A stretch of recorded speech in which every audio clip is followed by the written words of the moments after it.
Hi, how are you friends?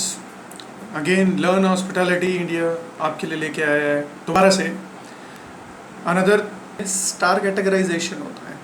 Request है कि आप लोग कम से कम एक इनिशिएटिव लें कि एटलीस्ट मुझे लगे कि शायद मैं यूज़फुल इन्फॉर्मेशन आप तक पहुंचा रहा हूं, तो एटलीस्ट आप लोग पिक्चर व्यू करते हैं तो लाइक करें, एटलीस्ट सब्सक्राइब करें और बेल आइकन दबाएं ताकि जो भी मेरी नई वीडियो हो वो आप तक वन साइड में पहुंच सके। क्योंकि मैं आपको इतना प्रॉमिस करता हूं कि मैं आपको जितनी इन्फॉर्मेशन दूंगा that is will be really authentic general good information. Last time जो मैंने वीडियो बनाई थी वो मैंने बनाई थी कुछ करिए जब शुरू की गई थी होटल स्टार रेटिंग, इसलिए इनिशियली शुरू की। ट्रैवलर या कस्टमर जब अपने घर से चलता है तो वो एक होटल बुक करता है, लेकिन जब वो होटल बुक करता है तो उसको पता नहीं होता कि उस होटल के अंदर उस जो वो बुक कर रहा है एक का प्राइस होता है 1,000 रुपये, एक का प्राइस होता है 10,000 रुपये। तो उसके अंदर फ़र्क क्या है?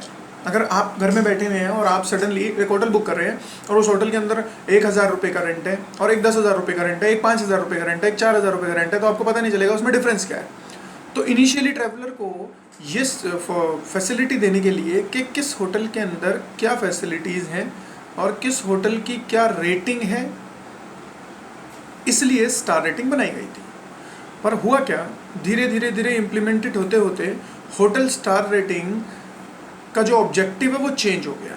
होटल स्टार रेटिंग फिर आ गई होटल के ओवरऑल एक्सपीरियंस के बारे में, क्योंकि कस्टमर उसके बाद यूज़ करने के बाद जाकर उसमें फीडबैक देने लगे।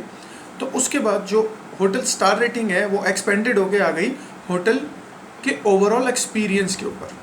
अब आज की डेट में जो भी ग्रेडिंग, रेटिंग, क्लासिफिकेशन या कुछ भी होटल्स के लिए जो 4 स्टार लेवल के हैं और 5 स्टार फैसिलिटी प्रोवाइड करते हैं, उसके लिए स्टार होटल 5 स्टार होटल की जो क्राइटेरिया है, 5 स्टार होटल में properties that typify luxury across all area of operation. जो टिपिफाई मतलब कि लग्जरी जिसमें कूट कूट के भरी हो हर तरफ से। अगर आप रेस्टोरेंट में जाते हैं तो वो लग्जीरियस है, अगर आप रूम में जाते हैं वो लग्जीरियस है, लग्जीरियस बेड है, कारपेट है, everything is luxurious. It's called 5 star hotel, जहाँ पे स्पेसिफिक रेस्टोरेंट होता है, जहाँ पे एक होटल के अंदर कम से कम 10 तरह के कुजीन के अलग अलग रेस्टोरेंट होते हैं, जहाँ पे guest will enjoy extensive range of facilities and comprehensive highly personalised services.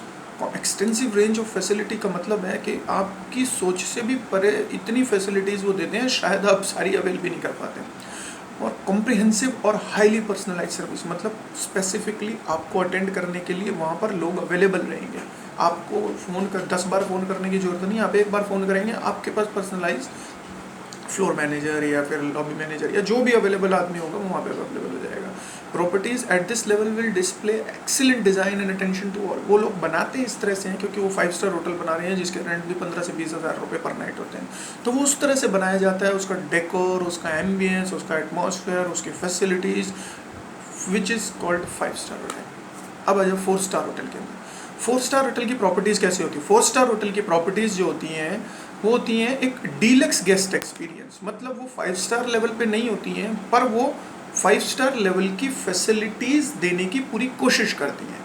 A wide range of facilities, superior design. मतलब वो अगर बात करें तो 4 स्टार होटल और 5 स्टार होटल के साइजेज़ में फ़र्क होता है, रूम साइजेज़ में फ़र्क होता है। अगर 5 स्टार होटल में 10 रेस्टोरेंट होते हैं तो 4 स्टार होटल में 2 या 3 रेस्टोरेंट होते हैं। इट इज़ कॉल्ड अबाउट, आप कहते हैं ना, एक स्टेप नीचे होता है। बट कई 4 स्टार होटल भी 5 स्टार जितनी अच्छी सर्विसेज देते हैं, इसमें कोई दो राय नहीं।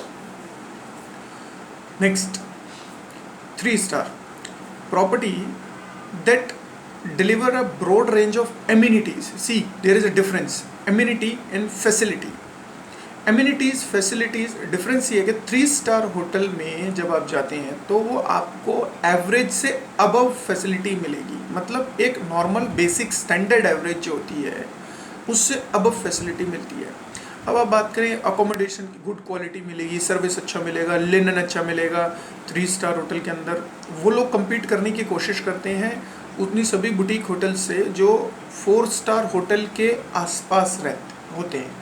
सच एज अगर हम बात करें 4 स्टार आसपास मतलब उसकी सर्विसेज के सराउंडिंग के आसपास नहीं, उसकी सर्विसेज के आसपास होते हैं। तो उसकी सर्विसेज के आसपास पहुंचने की कोशिश करते हैं जिसमें वो अच्छी लिनन प्रोवाइड करते हैं। उनके रेस्टोरेंट में भी 1 या 2 रेस्टोरेंट ज़रूर होते हैं, उनके होटल में 1 या 2 रेस्टोरेंट ज़रूर होते हैं अच्छे कुजीन वाले, गुड ब्रेकफास्ट, कई होटल्स में ब्रेकफास्ट इंक्लूडेड होता है, कहीं में चार्जेबल होता है।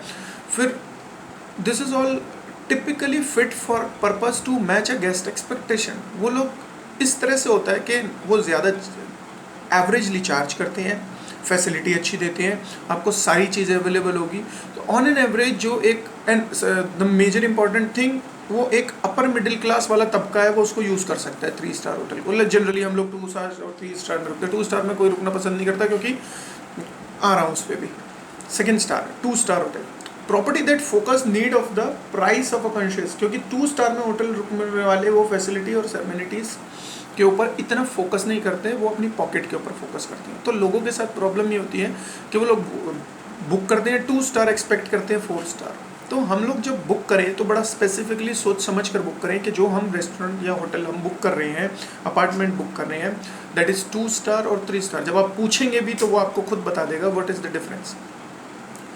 2 स्टार सिर्फ अफोर्डेबल होता है, मतलब अफोर्डेबल, आपको बेसिक फैसिलिटीज़ और एमिनिटीज़ मिल जाती है, क्योंकि वो आपके अफोर्डेबल रेट में आता है, पर वो लिमिटेड होती हैं।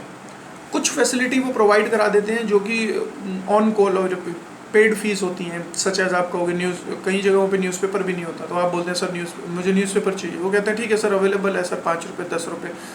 कई जगहों पे बेसिक कम्युनिटीज़ किट, वो सारी चीज़ें पेड होती हैं। तो 2 star hotels is upgradation only of 1 star hotel. इसका 3 star hotel is entirely different, क्योंकि 3 स्टार होटल में फिर भी आपको फैसिलिटीज़, एमिनिटीज़ मिल रही हैं, लेकिन आप 3 स्टार होटल वाला जो बंदा है वो 1 स्टार होटल में नहीं रुक सकता। That is I am pretty sure. तो आप कहीं जाएँ तो कोशिश करें कि एटलीस्ट 3 स्टार होटल में जाएँ। 3 स्टार होटल में आपको एवरेज प्राइस मिलेगा, अफोर्डेबल प्राइस नहीं मिलेगा, मैं पहले बताता हूँ। 3 स्टार होटल में आपको एवरेज प्राइस मिलेगा और नॉर्मल लिविंग मिलेगी। Let's come to 1 star property that offer a budget facility. आपको प्राइस से मतलब है, लिनन कई बार हो सकती है, but they are try to not compromising with the cleanness of the guest security. देखिए वो आपको क्लीननेस पूरी देंगे, सिक्योरिटी पूरी देंगे, बट और जो भी सर्विसेज है सब पेड होंगी। वो सिर्फ आपसे रूम का चार्ज लेते हैं, क्योंकि उनका बेसिक नीड सिर्फ आपको रूम प्रोवाइड करना है। तो इसलिए आप 1 स्टार बुक कर रहे हैं तो आपके माइंड में ये मत रखिएगा कि मुझे इतनी अच्छी फैसिलिटी नहीं मिली, एमिनिटीज़ नहीं मिली। कई होटल्स होते हैं 1 स्टार वाले, वो बहुत अच्छी देते हैं, लेकिन कई होटल होते हैं, अब जो 2 स्टार वाले जो होटल्स थे सारे, वो जो आगे आने वाले टाइम में जो धीरे धीरे ओयो के साथ कनेक्ट होकर अपग्रेडेड हो गए। जैसे ओयो ने इस इंडस्ट्री में चेंज कर दिया, इसमें कोई दो राय नहीं है। जो पहले अटेंटिव नहीं थे रेस्टोरेंट या होटल वाले, उन लोगों ने अपने आप को इतना अटेंटिव बनाया, ओयो के साथ जुड़ के, ओयो ने भी स्पेसिफाई किया, इसमें कोई दो राय नहीं है that entirely industry has been changed after coming OYO.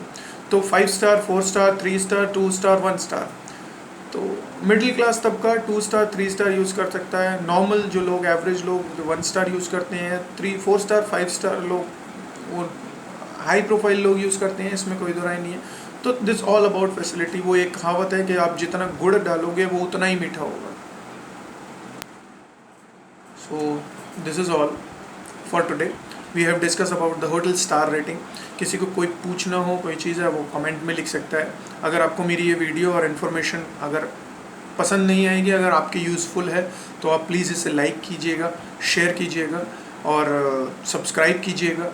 Bell icon button दबाइएगा ताकि मेरी कोई भी लेटेस्ट वीडियो जो आएगी वो मैं आप तक बिना किसी रुकावट के पहुँच जाए। और मेरा एम सिर्फ एक ही है कि आप लोगों को ज़्यादा से ज़्यादा इन्फॉर्मेशन देना। Thank you so much guys, thank you so much and good night, take care, bye bye, thanks.